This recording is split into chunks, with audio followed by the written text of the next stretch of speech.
整個薑葱蠔，咁呢啲茼蠔啦。咁首先就當然要洗佢啦。咁洗呢啲蠔都唔係話好複雜嘅，簡單嘅啫。咁首先就純粹揾啲生粉，咁就又唔好太大力，咁揦走佢面頭嗰啲潺。咁揦走完之後就揾水過返佢。咁2、3次見到啲水清咧，咁就 OK 噶啦。整定一個芡汁去炒佢，咁少少鹽、少少糖、少少胡椒、少少生抽，滴咁多老抽就係我嚟加色嘅，少少蠔油，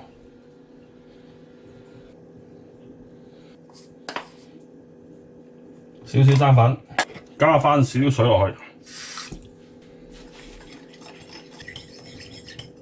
咁話明薑葱蠔啊嘛，咁切定一大堆薑、一大堆葱。咁啲蠔咧就類似出一出水幫我用走油嘅方法，又唔係話好勁嘅走油啦。咁等佢收一收水先，用個比較熱啲嘅鑊，因為想去快啲煎啲蠔，想去鎖住啲水分。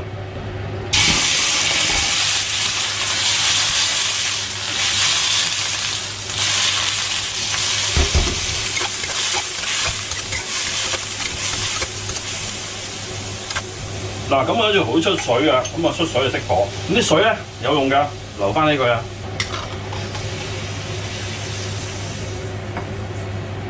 嗱，頭先嗰啲準咗備嘅芡汁咧，呢啲蠔水咧就加埋落去。咁整熱隻鑊，又係落油。話明薑葱啊嘛，咁梗係要好多薑好多葱啦。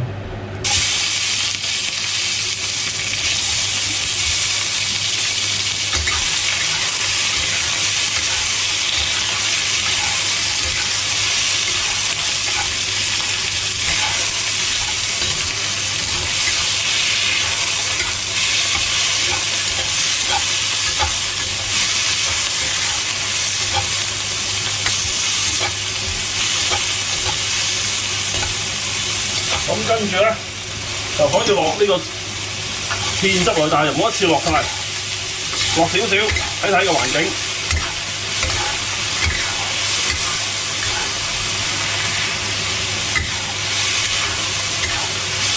咁一包住隻蠔咧，基本上 OK 㗎啦。如果唔係太多就會太濕啦。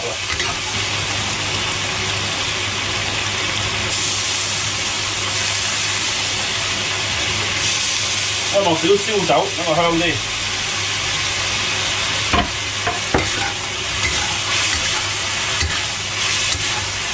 其實係應該落燒酒先嘅，咁我唔記得咗啊嘛，咁後補咯。咁熄火啦，搞掂。